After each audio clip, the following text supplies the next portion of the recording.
अच्छा बेटा, यहाँ बैठ। मैंने अभी अभी श्री कृष्ण को खिचड़ी का भोग लगाया है। ले खिचड़ी खा बेटा। पसंद आई खिचड़ी तुझे? और दूं? बस माँ, पूरा पेट भर गया, आनंद आ गया तुम्हारे हाथ की खिचड़ी खाकर। माँ, क्या मैं ये स्वादिष्ट खिचड़ी कल भी खाने आ सकता हूँ? कल ही क्यों बेटा, तू रोज मेरे पास खिचड़ी खाने आ जाया कर। कर्माबाई की कुटिया में उस बालक के रूप में स्वयं भगवान जगन्नाथ खिचड़ी खाने पधारे थे और अब रोजाना कर्माबाई जब भगवान कृष्ण को खिचड़ी का भोग लगाती, थोड़ी देर बाद वो बालक भी खिचड़ी खाने आ जाता। एक दिन कर्माबाई, भगवान को बिना स्नान किए भोग लगाना अच्छी बात नहीं।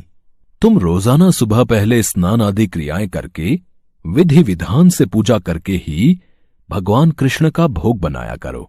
ठीक है बाबा, अब मैं स्नान करके ही प्रभु का भोग बनाया करूंगी।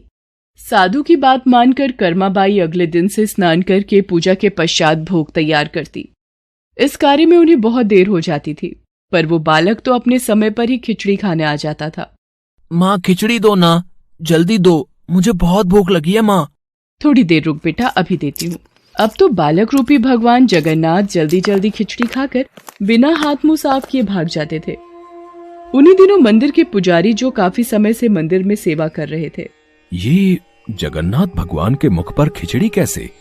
मंदिर में तो काफी दिनों से खिचड़ी का भोग नहीं लगा, फिर ये भगवान के मुख पर खिचड़ी कैसे?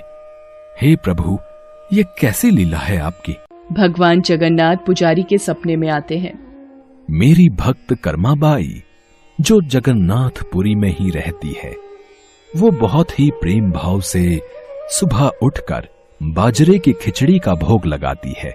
मैं रोजाना सुबह जल्दी उठकर कर्माबाई की खिचड़ी खाने जाता हूँ। मुझे कर्माबाई के हाथ की खिचड़ी बहुत पसंद है।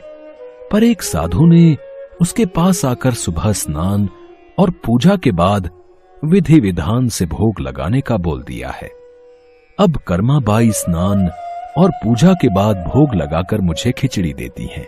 इन सब कार्यों में बहुत देर लग जाती है।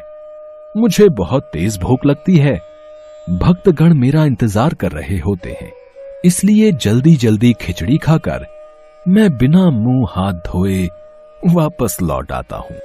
भगवान जगन्नाथ की अद्भुत बातों को स्वप्न में सुनकर पुरोहित जी हर जगह उस साधु की खोज करवाते हैं और उसे बुलाकर सारी बात बताते हैं। साधु घबरा जाता है और कर्माबाई के पास जाता है। कर्माबाई, तुम श्री कृष्ण भगवान की परम प्रिय भक्त हो। तुम्हारे लिए किसी नियम नीति की कोई आवश्यकता नहीं। तुम अपने अनूठे प्रेम से जिस प्रकार सुबह जल्दी उठकर भोजन बनाती थीं, वैसे ही बनाकर भगवान का भोग लगाया करो। ठीक है साधु बाबा, अब मैं पहले की तरह ही सुबह जल्दी भोग बनाया करूंगी। अब कर्माबाई फिर से पहले की तरह भगवान कृष्ण को भोग लगाकर उस बालक को बड़े प्रेम पूर्वक खिचड़ी खाने को देती थी। ये क्रम कई वर्षों तक चला और एक दिन कर्माबाई परलोक सिधार गई। हे प्रभु, हमसे कोई भूल हो गई क्या? आज आपके नैनों से अश्रुधारा कैसी प्रभु? हे भगवान जगन्नाथ, क्या अपराध हुआ हमसे जो अब दुखी हुए प्रभु? उसी रात भगवान जगन्नाथ राजा और पुजारी के स्वप्न में आते हैं और बताते हैं कि उनकी भक्त कर्माबाई इस लोक से विदा होकर भगवान में विलीन हो गई हैं। अब उन्हें सुबह सवेरे बाजरे की खिचड़ी कौन खिलाएगा, यही उन्हें दुख है। अगले दिन पुजारी जी, जो स्वप्न आपने देखा वही स्वप्न मुझे दिखाई दिया। भगवान जगन्नाथ की प्रिय भक्त कर्माबाई अब इस लोक से विदा हो गई है। मैं चाहता हूँ आज से हर सुबह भगवान जगन्नाथ को कर्माबाई के नाम से बनाई बाजरे की खिचड़ी का भोग लगा करेगा, जिससे भगवान को कर्माबाई की कमी न महसूस हो। जी महाराज, अब से ऐसा ही होगा। उस दिन के बाद से कहते हैं कि भगवान जगन्नाथ को हर सुबह बाजरे की खिचड़ी का भोग लगाया जाता है। कर्माबाई के नाम की बाजरे की खिचड़ी के भोग से आज भी इस प्रथा को निभाया जा रहा है।